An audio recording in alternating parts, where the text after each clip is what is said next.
at the knife stage.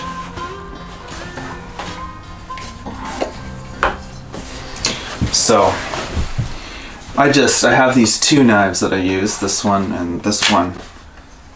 Longer blade on this guy. This is the one I actually use the most, but I've been liking this smaller guy lately. And the first thing we're going to do is try to shape out and smooth out the bottom of this bowl.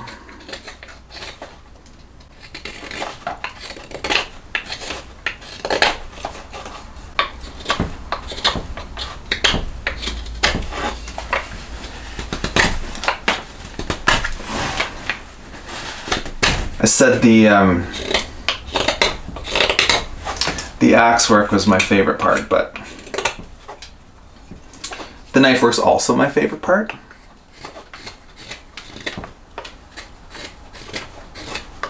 Oh, it's so nice to carve cherry again. It's been a long time since I carved cherry.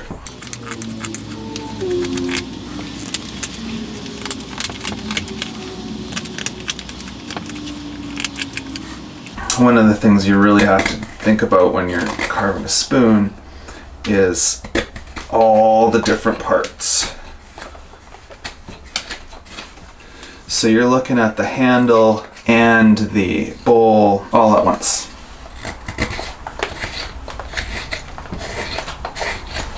All sides, all facets.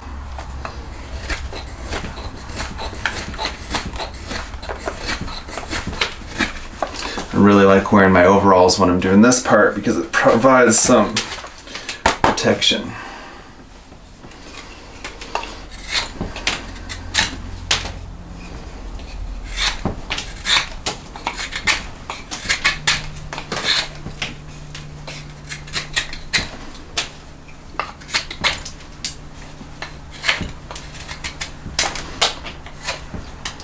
This part of this spoon is really funky and tricky.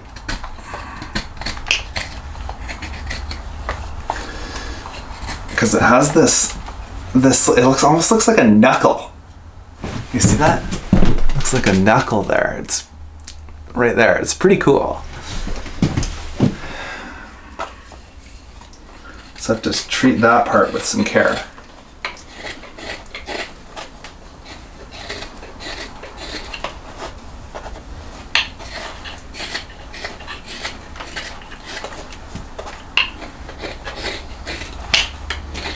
Now, if I had looked at that and said, the grain's too twisty, that's going to be too hard to carve a perfect whatever it is, I wouldn't get this cool knuckle spoon, and I wouldn't get that cool looking thing.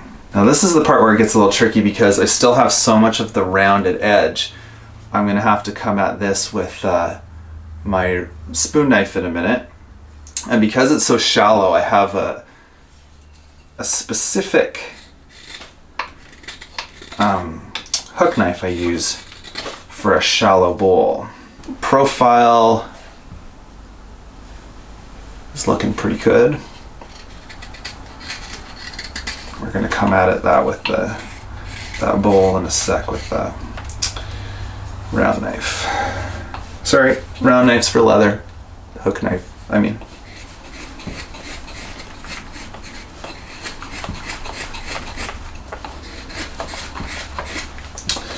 I'm really grateful to have this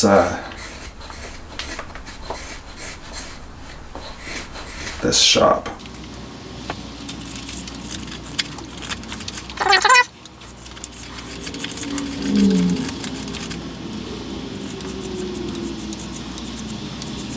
The fun part about this is that I'd be doing this anyways. Oh, it smells so good. That's the one thing you really can't get on a video, is how the fresh wood smells.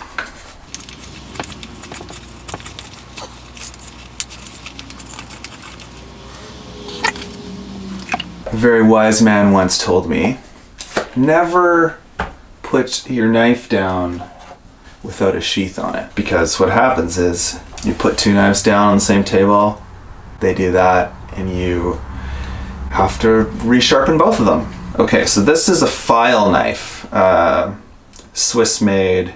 File is the company. This is not my favorite spoon knife by any means, but it works really well on a shallow bowl, but it doesn't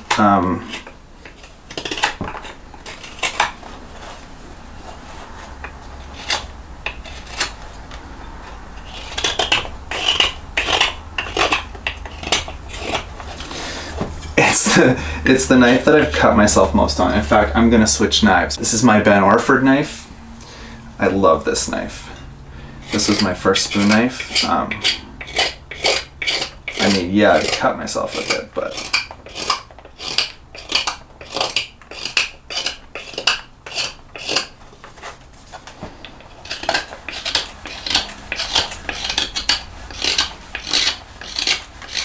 I have a better hold on it. It's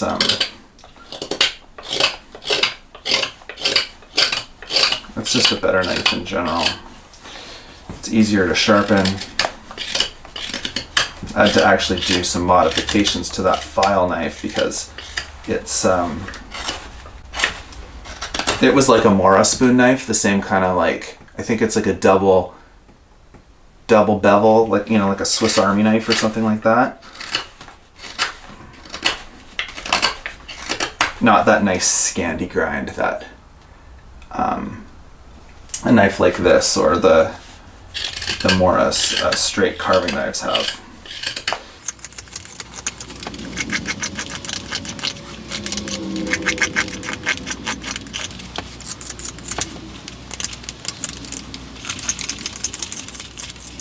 It's cherry wood, but actually kind of smells like an apple.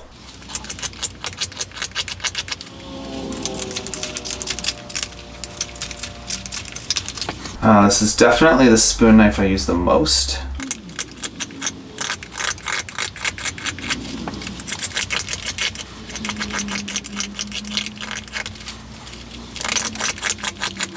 So once I've kind of hogged out all the shape of this bowl, then I'll start to take the file knife, file, never know how to pronounce it,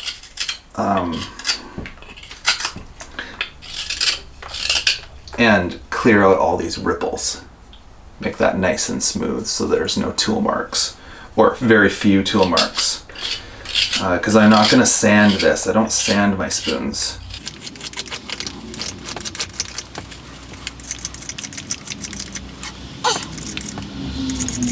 And maybe you're thinking, is this the same guy that does the skateboard videos and the mountain biking videos?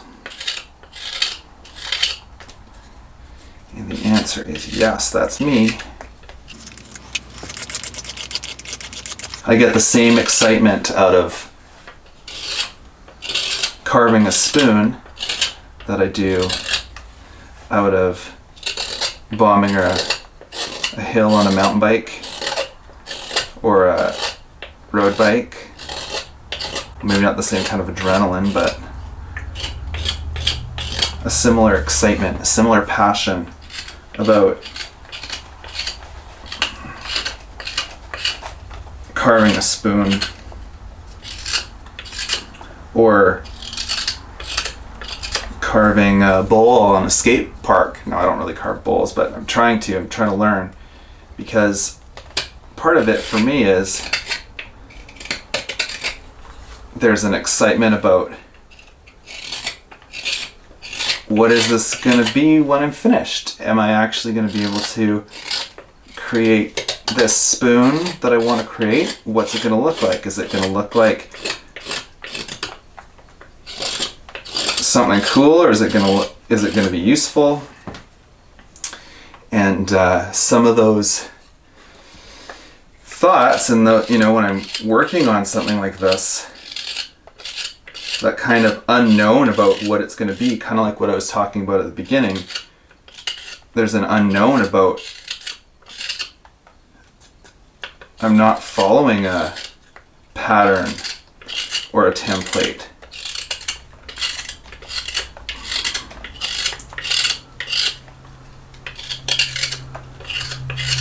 I'm improvising. It's similar when I'm playing music as well.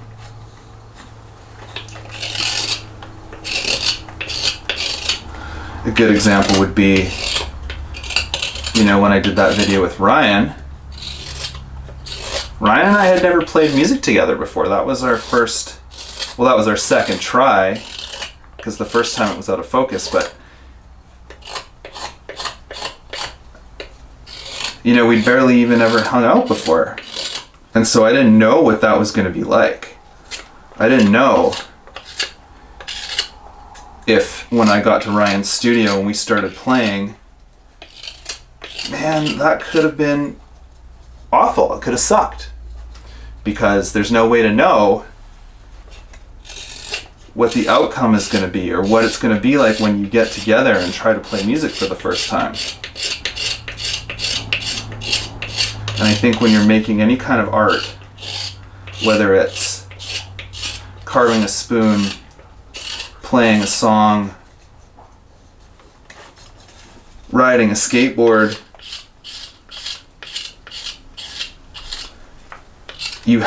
there's an excitement that you don't know what it's going to be.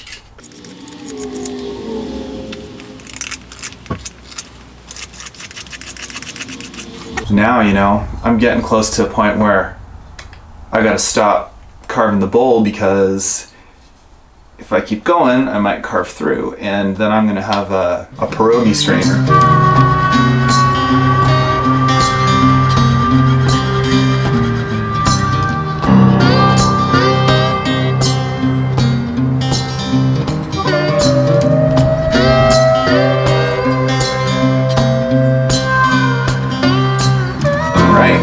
So, our spoon is turned a bit yellow, but that's okay because we're going to carve most of that off today. It feels nice and damp. Yeah, I forgot it's got that nice cool knuckle thing in there. So, I guess start with doing a bit of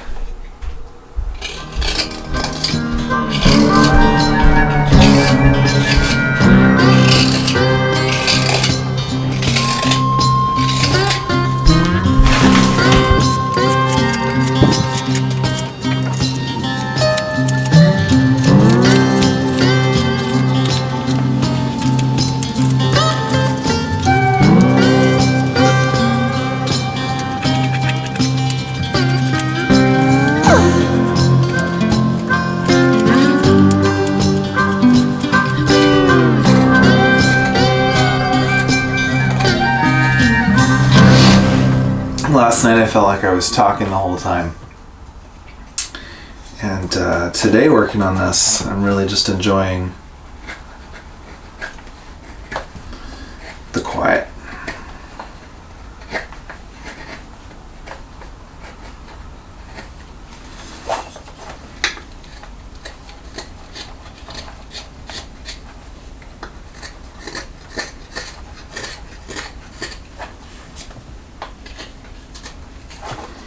Probably got something to do with the fact that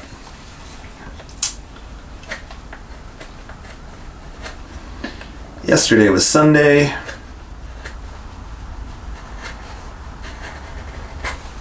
I didn't have to work. And today, oh shoot.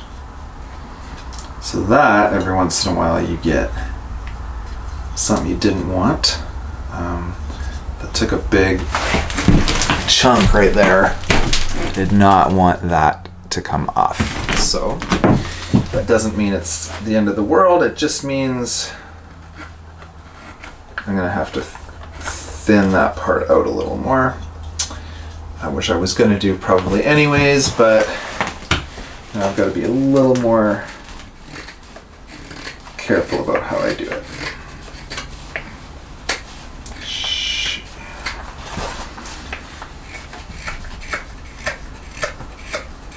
Really have to think about the grain direction.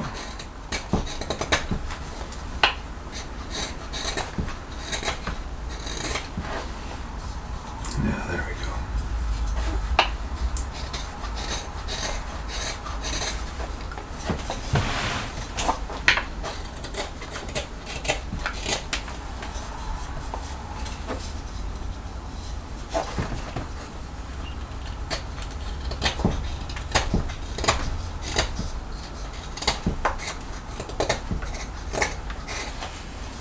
Sometimes when you come back to a spoon the next day, you forget, oh, this spoon was tricky, or I did something different here.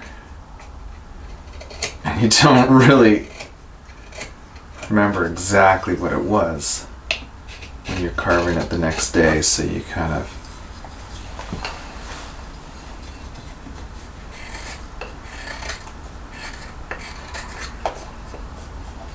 you're not going at it blind, or you're not starting over, but it's definitely a different, you know, every piece of wood is so different.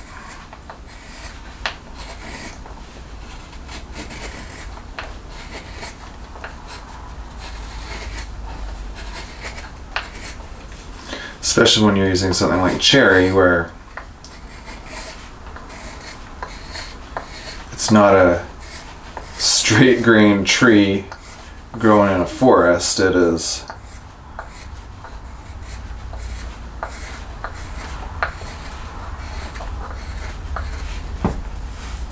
just left to grow sometimes however it likes in someone's backyard.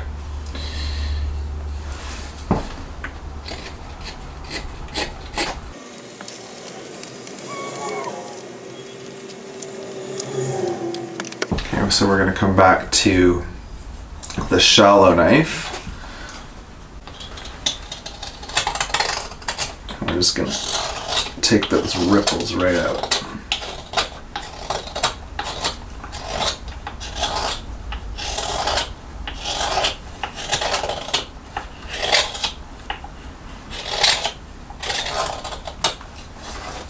Yeah, what tool marks?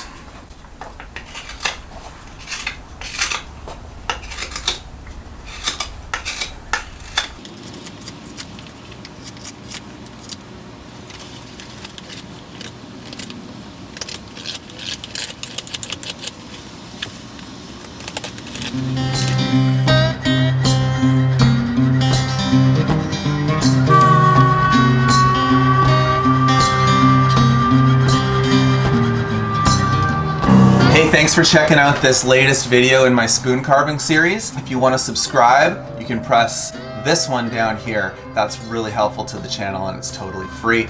Please do check out my crafting videos, and if you haven't already, check out my latest video. Thanks a lot. Peace.